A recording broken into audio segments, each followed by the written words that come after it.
다 같이 찬송가 191장, 찬송가 191장 찬양하심으로 하나님 앞에 새벽 기도를 드리겠습니다.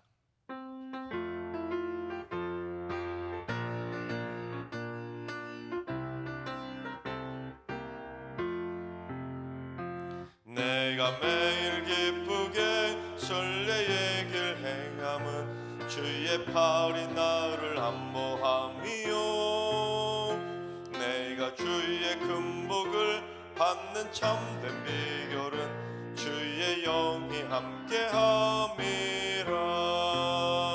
성령이 계시네, 할렐루야 함께 하시네.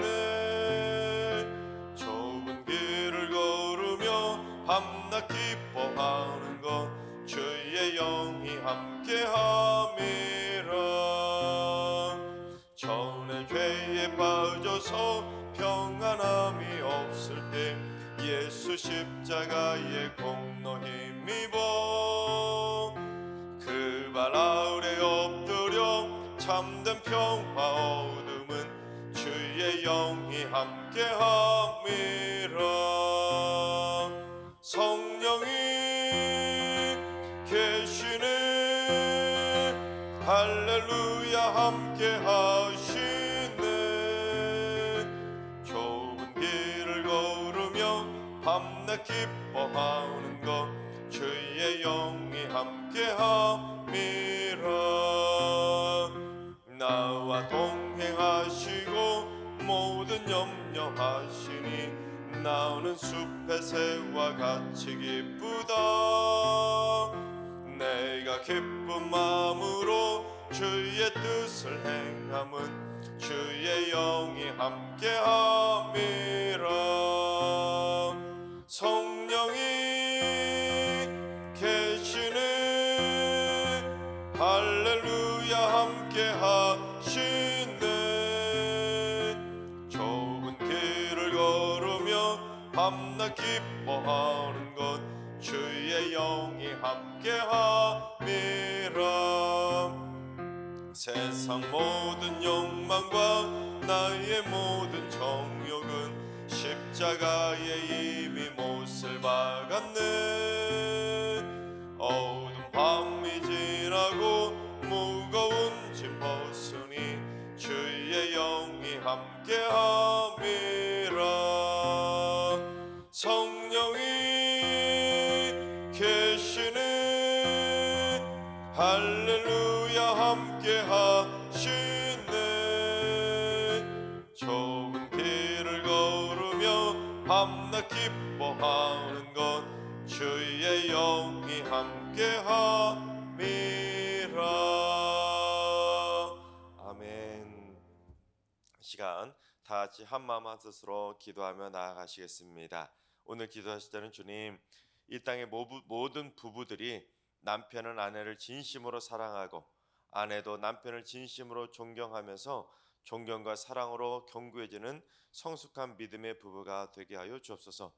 갈등으로 위기에 처한 부부들은 다시금 주님의 사랑으로 하나 되게 하시고 사별이나 이혼 등으로 인해 홀로 된 이들의 마음도 주님의 사랑으로 어루만져 주시고 위로하여 주시옵소서. 이 땅의 모든 부부들을 위해서 기도해 주시기 바랍니다. 두 번째는 주님, 우리 승리교회 각 지구를 섬기는 순장님들에게 헌신의 열정을 주시고 순원들을 위해 기도할 때마다 하늘의 신령한 복으로 갚아주시고 모든 순원들이 주님의 은혜와 사랑으로 컨택하는 행복한 믿음의 순원들, 사랑의 순원들이 다 되게 하여 주옵소서. 모든 순원들이 말씀과 기도로 날마다 영적 전쟁에서 승리하는 성도들이 되게 하여 주옵소서. 각 순장과 순원들을 위해서 기도해 주시기 바랍니다. 세 번째는 주님, 암으로 고통받고 있는 성도들에게 치유의 능력을 허락하여 주시옵소서. 수술과 항암 주사나 방사선 치료 등 모든 치료의 과정에 함께하여 주셔서 감당할 수 있는 체력도 주시고 부작용이나 후유증도 없게 하시고 전이 되거나 다시는 재발되지 않도록 눈동자처럼 굳건하게 지켜주시고 역사하여 주시옵소서. 암으로 고통받는 성도들을 위해서 기도해 주시기 바랍니다. 이 시간 세 가지 기도 제목과 오늘 예배와 오늘 하루의 삶을 위해서 다 같이 합심으로 기도하며 나아가시겠습니다. 다 같이 기도합니다.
참 좋으신 하나님께서 오늘 이 새벽에 주시는 말씀은 역대상 27장의 말씀입니다.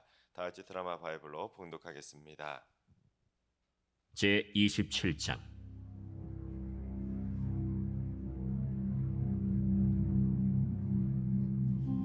이스라엘 자손의 모든 가문의 우두머리와 천부장과 백부장과 왕을 섬기는 관원들이 그들의 숫자대로 반이 나누이니 각 반열이 24,000명씩이라. 1년 동안 달마다 들어가며 나왔으니 첫째 달 반의 반장은 삽디엘의 아들 야소브암이요 그의 반에 24,000명이라. 그는 베레스의 자손으로서 첫째 달 반의 모든 지휘관의 우두머리가 되었고, 둘째 달 반의 반장은 아호아 사람 도데요. 또 미글롯이 그의 반의 주장이 되었으니 그의 반에 24,000명이요. 셋째 달 군대의 셋째 지휘관은 대제사장 여호야다의 아들 브나야요 그의 반에 24,000명이라. 이 브나야는 30명 중에 용사요 30명 위에 있으며 그의 반 중에 그의 아들 암미사밧이 있으며, 넷째 달 넷째 지휘관은 요압의 아우 아사헬이요 그 다음은 그의 아들 스바디아이니 그의 반에 24,000명이요. 다섯째 달 다섯째 지휘관은 이스라 사람 삼후시니 그의 반에 24,000명이요. 여섯째 달 여섯째 지휘관은 드고아 사람 이게스의 아들 이라이니 그의 반에 24,000명이요. 일곱째 달 일곱째 지휘관은 에브라임 자손에 속한 발론 사람 헬레스이니 그의 반에 24,000명이요. 여덟째 달 여덟째 지휘관은 세라 족속 후사 사람 시브게이니 그의 반에 24,000명이요. 아홉째 달 아홉째 지휘관은 베냐민 자손 아나도스 사람 아비에셀이니 그의 반에 24,000명이요. 열째 달 열째 지휘관은 세라 족속 느도바 사람 마하레이니 그의 반에 24,000명이요. 열한째 달 열한째 지휘관은 에브라임 자손에 속한 비라돈 사람 브나야이니 그의 반에 24,000명이요. 열두째 달 열두째 지휘관은 온니엘 자손에 속한 느도바 사람 헬데니 그 반에 24,000명이었더라. 이스라엘 지파를 관할하는 자는 이러하니라. 르우벤 사람의 지도자는 시그리의 아들 엘리에셀이요 시므온 사람의 지도자는 마가의 아들 스바디아요 레위 사람의 지도자는 그무엘의 아들 하사비아요 아론 자손의 지도자는 사독이요 유다의 지도자는 다윗의 형 엘리후요 이사갈의 지도자는 미가엘의 아들 오므리요 스불론의 지도자는 오바댜의 아들 이스마야요 납달리의 지도자는 아스리엘의 아들 여레모시요 에브라임 자손의 지도자는 아사시아의 아들 호세아요 므낫세 반지파의 지도자는 브다야의 아들 요엘이요 길르앗에 있는 므낫세 반지파의 지도자는 스가랴의 아들 이또요 베냐민의 지도자는 아브넬의 아들 아야시엘이요 다는 여로함의 아들 아사렐이니 이들은 이스라엘 지파의 지휘관이었더라. 이스라엘 사람의 20세 이하의 수효는 다윗이 조사하지 아니하였으니 이는 여호와께서 전에 말씀하시기를 이스라엘 사람을 하늘의 별같이 많게 하리라 하셨습니다. 스루야의 아들 요압이 조사하기를 시작하고 끝내지도 못해서 그 일로 말미암아 진노가 이스라엘에게 임한지라. 그 수효를 다윗 왕의 역대 지략에 기록하지 아니하였더라. 아디엘의 아들 아스마웻은 왕의 곳간을 맡았고, 우시아의 아들 요나단은 밭과 성읍과 마을과 망대의 곳간을 맡았고, 글룹의 아들 에스리는 밭가는 농민을 거느렸고, 라마 사람 시므이는 포도원을 맡았고, 스밤 사람 삽디는 포도원의 소산 포도주 곳간을 맡았고, 게들 사람 바알 하나는 형야의 감람나무와 뽕나무를 맡았고, 요아스는 기름 곳간을 맡았고, 사론 사람 시드레는 사론에서 먹이는 솥대를 맡았고, 아들레의 아들 사밧은 골짜기에 있는 솥대를 맡았고, 이스마엘 사람 오빌은 낙타를 맡았고, 메로노 사람 예드야는 나귀를 맡았고, 하갈 사람 야시스는 양떼를 맡았으니 다윗 왕의 재산을 맡은 자들이 이러하였더라. 다윗의 숙부 요나단은 지혜가 있어서 모사가 되며 서기관도 되었고, 학모니의 아들 여히엘은 왕자들의 수종자가 되었고, 아히도벨은 왕의 모사가 되었고, 아렉 사람 후세는 왕의 벗이 되었고, 브나야의 아들 여호야다와 아비아달은 아히도벨의 뒤를 이었고, 요압은 왕의 군대 지휘관이 되었더라. 아멘. 할렐루야. 하나님께서 오늘도 새날을 선물로 주셨습니다. 오늘 하루도 주님과 동행하면서 믿음으로 담대하게 승리하는 행복한 하루가 되시기를 주님의 이름으로 축원합니다. 다윗은 하나님을 위해서 성전을 건축하고자 간절히 원했지만 오히려 전혀 뜻하지 않게 하나님이 반대하시는 바람에 성전 건축을 하지 못하게 됩니다. 하지만 다윗은 이에 실망하지 않고 아들 솔로몬이 성전을 잘 건축할 수 있도록 많은 것들을 준비해 주게 됩니다. 그래서 역대상 22장을 보면 다윗이 성전 건축을 위해서 필요한 기술자들도 다 준비해 주고 재료들도 다 준비해 주고 성전 건축비까지 다 준비해 주는 내용들이 기록되어 있는 걸 보게 됩니다. 그다음에 이제 23장부터 26장까지 무려 넉 장에 걸쳐서 바로 그렇게 지어지게 될 성전에서 봉사하고 헌신하게 될 성전에서 헌신한 제사장, 레위인들 그리고 찬양대와 성전 문지기들까지도 세심하게 하나하나 다 세워주고 준비해 주는 것을 보게 됩니다. 그처럼 다윗이 성전 건축을 위해서 준비한 내용만 5장에 걸쳐서 자세하게 기록되어 있는 것을 보죠. 이런 것들을 보면 다윗이 얼마나 성전을 짓고 싶어 했는지 그 마음이 얼마나 굴뚝 같았는지를 보여주지 않겠습니까?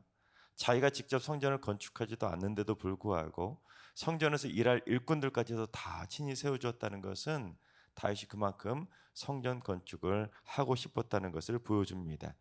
하지만 그것보다 더 중요한 건 뭐냐면 다윗이 그 정도까지 자기가 성전을 짓는 것도 아닌데 이 정도까지 해놓았다는 것은 다윗이 그 정도로 하나님을 사랑했다. 하나님을 전심으로 사랑했다. 그것을 보여주기 위해서 다윗이 했던 성전 건축을 위한 준비 과정들을 5장에 걸쳐서 자세하게 기록하고 있는 것입니다. 그러니까 다윗이 이처럼 하나님을 사랑하니까 하나님도 이처럼 다윗을 사랑해 주셨다는 것을 말씀하고 있는 것입니다. 그런데 그뿐 아니라 오늘 본문은 이제 다윗이 세워놓았던 군사 조직과 행정 조직까지 자세하게 기록되어 있는 것을 보게 됩니다. 그러니까 이를 통해서 바벨론 포로에서 돌아온 그 이스라엘 후손들에게 무엇을 말하고자 하냐면 우리가 반드시 이제 회복해야 될 시점은 바로 다윗 시대라는 것을 강조하고 있는 것입니다. 다윗과 같이 하나님을 전심으로 사랑하는 왕이 나타나서 이 나라의 종교와 정치, 행정과 군사 조직 모든 것들이 완벽하게 잘 갖춰지는 진짜 완벽한 하나님의 나라를 다시 세우고자 꿈꾸었던 것입니다. 바라옵기는 우리 대한민국도 바로 그런 나라가 되기를 소망합니다. 다윗처럼 하나님을 전심으로 사랑하고 섬기는 대통령이 세워지고 또한 위정자들도 하나님을 전심으로 사랑하는 위정자들이 세워지고 이 나라의 정치, 경제, 행정, 군사, 교육, 사회 이 땅의 모든 조직들이 하나님의 마음에 합당한 조직들로 잘 세워질 수 있도록 기도할 수 있길 바랍니다. 그래서 이 나라의 모든 백성들이 하나님을 예배하고 하나님을 전심으로 사랑하며 하나님의 나라 가운데 모든 열방에 복음을 전하는 거룩한 제사장 나라로 든든히 세워지게 되기를 주님의 이름으로 축원합니다. 근데 오늘 본문을 보면 다윗도 솔로몬의 버금갈 정도로 참으로 지혜로운 사람이라는 것을 보게 됩니다. 솔로몬의 지혜가 다윗에게서 물려받은 거 아닌가 생각날 정도로 참 지혜로운 조직들을 세우는 것을 보게 되는데 1절부터 15절까지 내용을 보면 그럴 것을 살펴볼 수 있게 됩니다. 1절부터 15절까지는 이제 군사 조직을 세우는 내용인데 그 내용을 살펴보면 참 합리적이고 지혜로운 조직을 세우는 것을 보게 됩니다. 우리 1절을 먼저 한번 봉독해 보겠습니다. 이스라엘 자손의 모든 가문의 우두머리와 천부장과 백부장과 왕을 섬기는 관원들이 그들의 숫자대로 반이 나누이니 각 반열이 24,000명씩이라 1년 동안 달마다 들어가며 나왔으니. 여러분 이 1절 말씀이 어떤 내용이냐면 상비군을 군대 조직을 조직하는데 상비군을 무작정 많이 두는 것이 아니라 이 일종의 예비군처럼 그 군대 조직을 12개의 조직으로 각 반을 나누었다는 것입니다.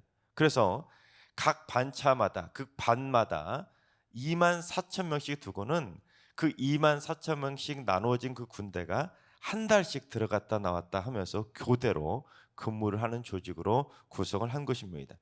그러면 2만 4천 명의 상비군은 항상 군대가 돌아가지 않겠습니까? 2만 4천 명씩 계속 돌아가면서 복무하니까 2만 4천 명은 고정적으로 다 이제 세워지고, 나머지 이제 군인들은 1년에 한 달씩만 들어가서 군대 복무하고 다시 복귀하고 복무하고 복귀하고, 그렇게 2만 4천 명씩 12달을 교대로 복무하도록 한 것입니다.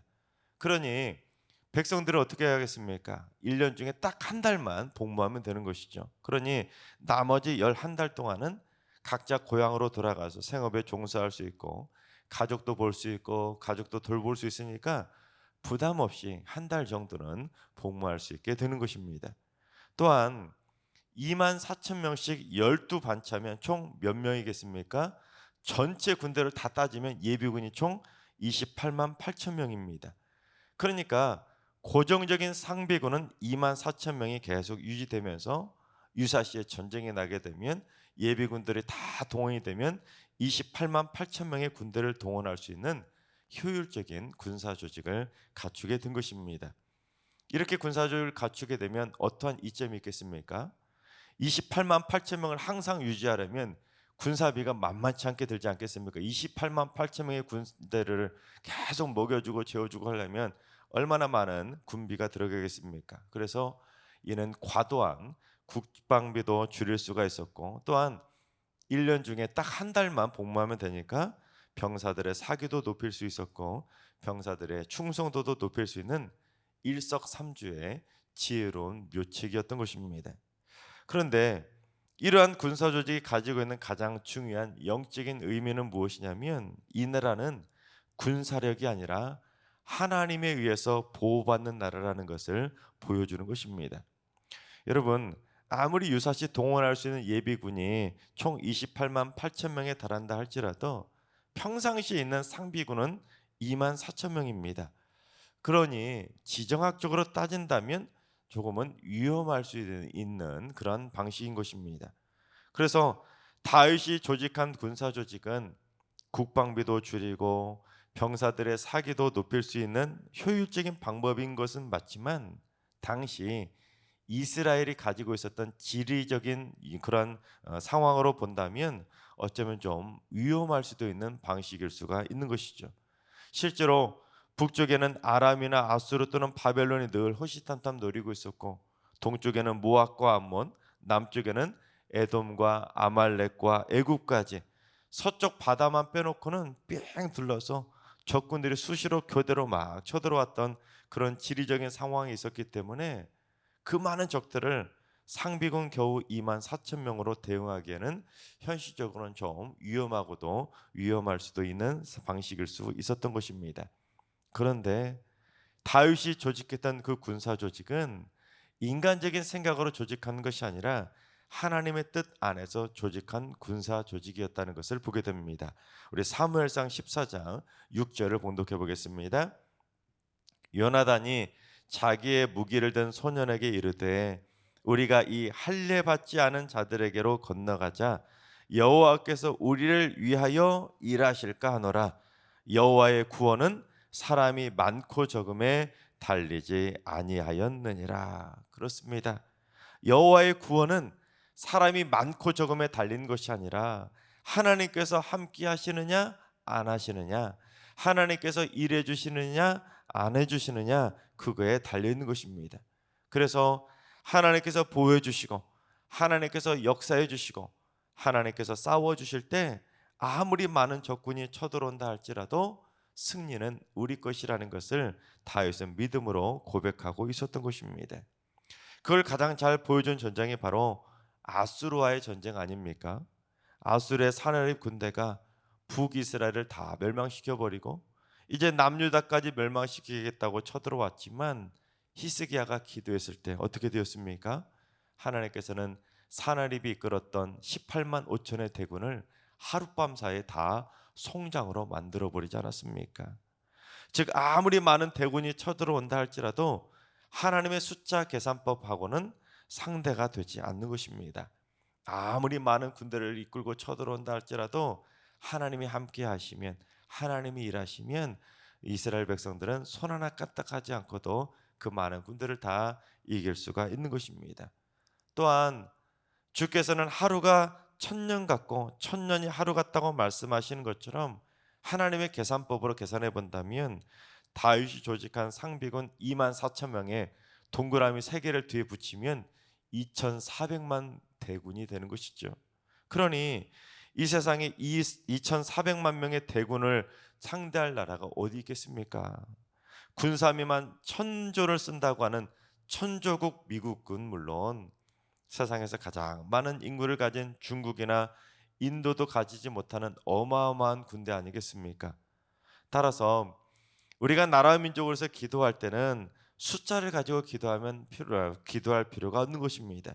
그래서 만약에 하나님 우리나라 군대가 1000만 대군이 되게 해주세요. 무슨 전투기가 10,000대, 헬기가 50,000대, 탱크가 100,000대, 항공모함이 10척, 무슨 구축함이 10,000척, 핵 잠수함이 100척 되게 해주세요. 무슨 그렇게 숫자를 가지고 군대 조직을 이루게 해달라고 기도할 필요가 없는 것입니다. 어떻게 기도해야 되느냐? 하나님 이 나라를 향한 시선을 1분 1초도 떠나지 말아 주시옵소서. 이 나라를 붙들고 계시는 장중의 팔을 한시도 떼지 말아 주시옵소서. 졸지도 않으시고 주무시도 않으시고 눈동자처럼 이 나라를 지켜주시옵소서. 대한민국은 하나님이 지켜주시는 나라라는 것을 온 열방이 알게 해주시옵소서. 우리가 믿는 하나님만 믿고 온 백성이 안심하게 해주세요. 이렇게 기도해야 되는 것입니다. 그러면 하나님이 이 나라를 눈동자처럼 지켜주실 줄로 믿습니다. 사실 우리나라 역사를 되돌아봐도 그러지 않습니까?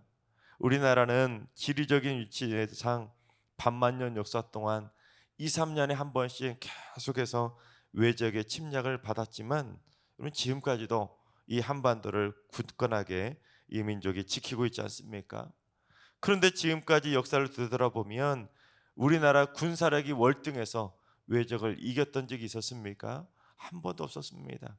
이 나라의 군사력은 나라가 적기 때문에 정말로 월등하게 외적들이 더 많았지만 우리나라 군사력이 더 커서 이겼던 적은 한 번도 없었습니다. 심지어 가장 최근의 전쟁이었던 6.25 전쟁 때도 우리나라는 북한군에 비하면 상대도 되지 않는 형편없는 군사력에 불과했지만 하나님께서 이 나라를 위해서 친히 역사해 주시자 결국 이 나라를 지켜낼 수가 있었던 것입니다. 즉 아무리 외적이 많은 군대를 이끌고 쳐들어온다 할지라도 결국 최후의 승리는 하나님께서 함께 하시는 이 민족이 된다는 사실을 우리는 기억해야 되는 것입니다. 하나님께서 사랑하신 여러분, 앞으로도 하나님께서 이 민족을 지켜주시도록 기도할 수 있길 바랍니다. 북한이 아무리 탄도미사일과 핵무기로 무장하며 전쟁의 위협을 고조시킨다 할지라도, 또한 설령 일본이나 중국이나 러시아가 군사력을 키우며 이 나라를 위협한다 할지라도 하나님께서는 이 민족의 견고한 방패가 되어주실 줄로 믿습니다. 그래서 이 땅에 다시는 전쟁이 일어나지 않고 평화로운 복음 통일을 이루어서 열방에 복음을 전하는 거룩한 제사장 나라가 될 줄로 믿습니다. 무엇보다도 이 나라 모든 백성들이 하나님의 든든한 믿음의 군대가 되어서 이 땅 안에서 벌어지는 모든 영적 전쟁까지도 하나님이 함께 하심으로 날마다 승리하게 되기를 주님의 이름으로 축원합니다. 기도하겠습니다. 대한민국을 사랑하시는 하나님, 이 민족을 지금까지 지켜주신 것처럼 앞으로도 하나님의 날개 아래 거하는 축복의 민족이 되게 하여 주옵소서. 이 나라의 민족을 주님의 생명싸개로 따뜻하게 보호해 주셔서 이 나라의 백성들이 늘 언제나 하나님만 믿고 안심하면서 믿음으로 담대하게 살아가는 하나님의 사랑받는 백성 되게 하여 주옵소서.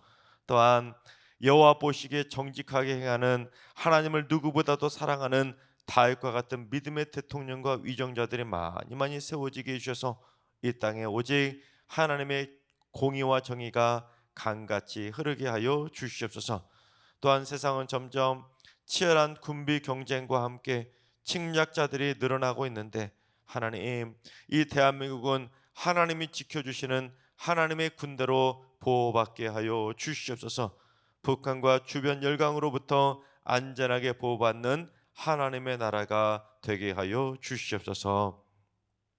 이제는 우리 주 예수 그리스도의 은혜와 하나님 아버지의 만극하신 사랑하심과 성령님의 충만하신 역사하심과 교통하심이 하나님께서 친히 보호해 주시고 역사해 주시는 거룩한 하나님의 나라로 세워지기를 사모하는 머릿속의 모든 성도들과 가정과 일터와 승리교와 이 나라와 민족 위에 이제로부터 영원까지 항상 함께 하시기를 간절히 축원하옵나이다.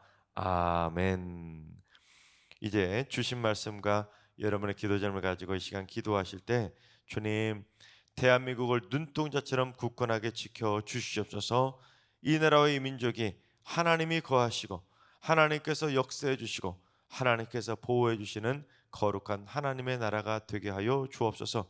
그래서 세상 그 어떤 나라도 함부로 침범하지 못하는 강력한 하나님의 나라로 세워지게 하여 주옵소서. 환우두가 일로하신 어르신들과 사랑하는 전손들 모두 일평생 나라와 민족을 사랑하게 하시고 나라와 민족을 위해서 진심으로 기도하는 기도의 백성으로 살게 하여 주옵소서. 특별히 새벽제단 쌓는 분들이 새벽 기도를 통해 나라와 민족을 지키는 기도의 파수꾼이 되게 하시고 기도의 들불을 지펴서 우리 승리교회 새벽 기도를 통해서 나라 가운데 기도의 불길이 활활 타오르는 기도의 마중물이 되게 하여 주시옵소서. 오늘 하루도 모든 성도들이 나라와 민족을 위해서 단 몇 분이라도 기도해서 오늘 모든 성도들의 기도의 입술을 통해서 나라와 민족을 사랑하는 성도들이 다 되게 하여 주옵소서. 이러한 기도 제목과 여러분이 가지고 나온 기도 제목을 가지고 충분히 기도하며 나아가시겠습니다. 다 같이 기도합니다.